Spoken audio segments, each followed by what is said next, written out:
सूरदास बचपन से अंधे थे सर, जन्मजात अंधे थे। अगर आप कभी सूरदास को पढ़ें तो उन्होंने लाखों छंद और किताबें लिखी। आपको जान के हैरानी हो जाएगी कि जन्मजात अंधे थे, दिखता नहीं था बचपन, तो घर वालों ने निकाल दिया था। घर वालों ने निकाल दिया, एक पीपल के पेड़ के नीचे रहने लगे और भगवान कृष्ण में भक्ति थी तो गाना वाना गाते थे, उनके भजन वजन गाते थे। तो मथुरा आगरा हाईवे के ऊपर मंदिर है बहुत सारे, अगर आप कभी गए हो तो, है ना। Have you ever been to those temples?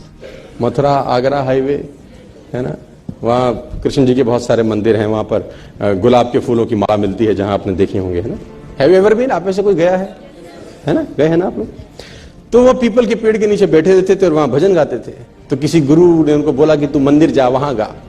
तो उसने बोला ठीक है, तो चला जाता था मंदिर में, भगवान कृष्ण के भजन गाता था, मस्त गाता था, ना दिखता था ना भगवान को कभी देखा था, लेकिन कल्पना के अंदर। और इतिहासकार ये बोलते हैं कि 1500वीं शताब्दी में इनका जन्म हुआ, 1535 के आसपास, if I am not wrong. आज से 500-600 वर्ष पहले ये इस धरती पे आए, मथुरा में रहे और भगवान के भजन गाते थे। और इतिहासकार ये कहते हैं कि इनको भगवान के दर्शन होते थे। भगवान कृष्ण जब ये भजन गाते थे, इनका भजन सुनने के लिए आते थे। कितना सच है कितना झूठ मुझे नहीं पता, लेकिन आई बिलीव, मैं किसी चीज को नकारता नहीं हूं। जो बात है कहीं ना कहीं हुई होगी शायद। और घटना ऐसी हुई इनके जीवन के अंदर कि जिसमें उथल पुथल मचा दी बहुत लोगों के जीवन के अंदर, कि जब ये मंदिर में जाते थे तो मंदिर में इनको नजर नहीं आता था। तो जब भगवान का श्रृंगार होता है हर सुबेरे, तो ये पंडित को, जो वहां का पुरोहित है, उसको बोलते थे कि ये पीले रंग के कपड़े अच्छे नहीं लग रहे भगवान पे। तो pandit was shocked, how it is possible for a blind man to see. उसने बोला ये पीला रंग अच्छा नहीं है। तो उसने बोला कि तुझको कैसे दिखाई दिया? उसने बोला मुझे सब दिखता है, आंखों से नहीं दिखता तो क्या, मन से तो दिखता हूं, रोज मिलता है मेरे को। तो he was surprised, it is not impossible. तो अगले दिन फिर श्रृंगार होता था, बोलता हाँ, ये हरे रंग का कपड़ा क्या जचता है भगवान। तो ये लोग पागल हो गए। पंडित को एक दिन मस्करी सूझी, उसने कहा कुछ ना कुछ षड्यंत्र है, आज भगवान को कपड़े ही मत पहनाओ, पत्तों से ढक दो बस, खाली है पत्तों से ढक दो। तो जब पत्तों से ढक के श्रृंगार हुआ और पर्दे हटाए, तो सूरदास वहां गा रहे थे और गाते गाते बोले भगवान भी गरीब हो गए, आज पत्तों में आए हैं। तो एवरीबडी वाज शॉक्ड कि how it is possible for a blind man to see. लेकिन असंभव, मैं फिर कहता हूं दोस्तों, आपको मन की शक्ति से ना सर भगवान तक को पाया जा सकता है। कोई भी हैंडीकैपनेस आपके आगे नहीं आती अगर मन से साला आप सॉलिड हैं तो यार। और आप तो समृद्ध हैं यार, पूरे तरीके से ठीक हैं, भगवान ने आपको सब कुछ दिया है। एक आदमी ने कहा मैं बहुत गरीब हूं, तो मैंने कहा एक आंख निकाल दे 50 लाख देता हूं।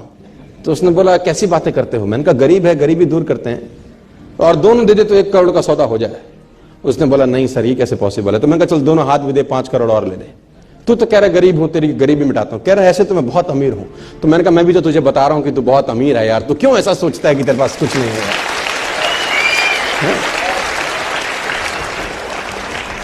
और भगवान ने सूरदास को दर्शन किए। आप सूरदास के बारे में पढ़ें, छंद पढ़ें, तो आपके रोंगटे खड़े हो जाएंगे। कुएं में नहाते नहाते गिर गए, कहते हैं एक दफा। जब कुएं में नहाते हुए गिरे, अंधे थे, नजर नहीं आता था, तो पानी में गिर गए। तो भगवान को हाथ जोड़े कि निकालो प्रभु। तो कहते हैं कि भगवान छोटे से रूप लेके उनको बाहर निकालने आए। और जब बाहर निकाला तो इनके जीवन की अद्भुत घटना है। तो हाथ पकड़ा हुआ था भगवान, तो उन्होंने जैसे वो हाथ का स्पर्श किया, इनको समझ में आ गया कि आज आदमी आ गया है। जो अब तक सिर्फ ख्वाब में दिखता था वो आज आ गया। तो उसने कस के पकड़ लिया, वो समझ में आ गया कि आज हाथ मौका लगा है, आज मत छोड़। तो कहते हैं भगवान ने झटके से हाथ छुड़ा दिया। तो सूरदास का एक बहुत बेहतर दोहा है सर, अपने साथ लेके जाना, खतरनाक दोहा है। हाथ छुड़ाए जात हो निर्मल जान के मोहे, हृदय से जब जाओ तब सबल जानूंगा तोहे।